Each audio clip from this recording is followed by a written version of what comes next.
The glorification of toxic behavior in the Black community, a deep dive into the cultural dilemma.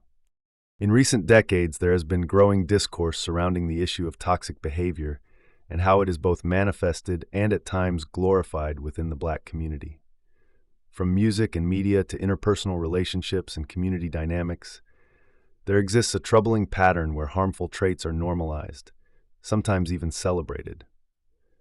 This glorification is neither innate nor cultural by origin, but is often the result of generational trauma, systemic oppression, and misinterpreted survival tactics. To address it, we must engage in honest, nuanced reflection and communal accountability. Understanding toxic behavior. Toxic behavior refers to patterns of action that cause harm to others or oneself, often including manipulation, violence, emotional unavailability, misogyny, jealousy, excessive pride, and a resistance to vulnerability or growth. These behaviors are frequently rooted in trauma, but when they go unexamined, they become normalized and passed down through generations. Historical context, trauma passed down. To understand the glorification of toxicity, we must first acknowledge the historical and systemic conditions that have shaped the Black experience. Enslavement, Jim Crow laws, mass incarceration, police brutality, redlining, and educational disparities have collectively created an environment where survival often came at the expense of emotional development. In such oppressive environments, traits like emotional suppression, hyperaggression, and control were sometimes necessary for survival. However, these survival mechanisms over time have hardened into normalized behaviors, even when they're no longer serving a constructive purpose. Toxic masculinity and the hard identity.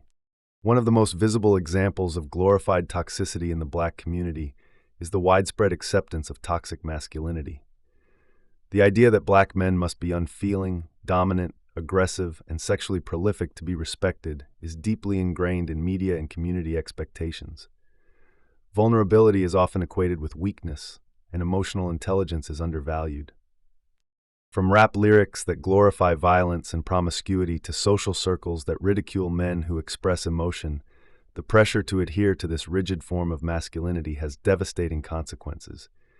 It contributes to broken families, mental health crises, and cycles of violence, while stifling the emotional growth of generations. Misogyny and the devaluation of Black women. Another dimension of glorified toxicity is the way Black women are sometimes treated within the community. Misogynoir, the intersection of racism and misogyny, plays out in the normalization of controlling behavior, public shaming, emotional neglect, and even abuse. Black women are often expected to carry the emotional burdens of others while suppressing their own needs. They're praised for their strength, but offered little protection or space for vulnerability. In many circles, ride-or-die culture romanticizes the idea that a woman should endure mistreatment for the sake of love or loyalty, reinforcing toxic relationship dynamics. Media representation, the mirror and the mold. Popular media plays a significant role in both reflecting and shaping societal behavior. In film, television, and music, tropes like the violent Black man, the hypersexualized Black woman, and the toxic love story dominate narratives. These portrayals not only reinforce harmful stereotypes to wider society, but also influence how individuals within the community view themselves and their relationships. Hip-hop culture, for instance, has historically been both a voice of resistance and a purveyor of problematic messages.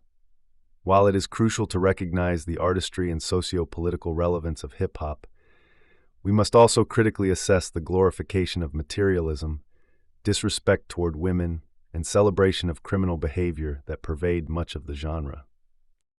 Mental health stigma. One of the biggest barriers to addressing toxicity is the lingering stigma around mental health in the Black community. Seeking therapy is still seen by many as a sign of weakness or something white people do. This aversion to psychological healing allows cycles of toxic behavior to persist unchallenged. Moreover, when individuals begin to unlearn these behaviors or adopt healthier communication styles, they are often mocked or alienated, accused of acting different or soft. This cultural resistance to change is a major obstacle in the path toward collective healing. Accountability versus condemnation. To be clear, discussing toxic behavior within the Black community is not an exercise in blame or self-hatred. Rather, it is an act of love and accountability. Communities cannot heal what they refuse to confront. Glorifying pain, silence, and dysfunction as signs of strength is ultimately self-destructive. We must hold space for the complexity of our histories while also rejecting the idea that trauma should define our cultural identity. It is possible to celebrate Black excellence while also interrogating behaviors that hinder collective progress. Pathways to healing, education and dialogue. Community-based conversations, especially among youth, can help redefine what strength and resilience look like. Encouraging emotional literacy, conflict resolution, and healthy relationship models is key. Representation matters. Media must offer more balanced portrayals of Black life.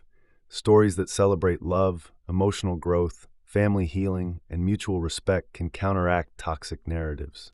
Therapy and mental health access. Making therapy more accessible and culturally competent is crucial.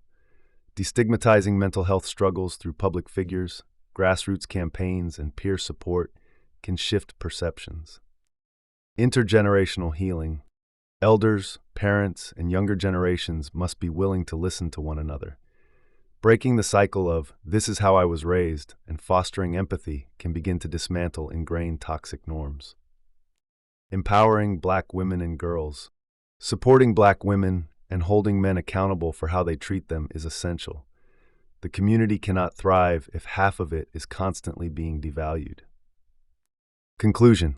The glorification of toxic behavior in the Black community is not a reflection of who we truly are. It is a mirror of what we've endured. But we are not doomed to repeat cycles of pain and dysfunction. Through collective introspection, education, and healing, we can redefine what it means to be strong, loving, and whole. True power lies not in dominance or suppression, but in the courage to heal, evolve, and love ourselves and each other better.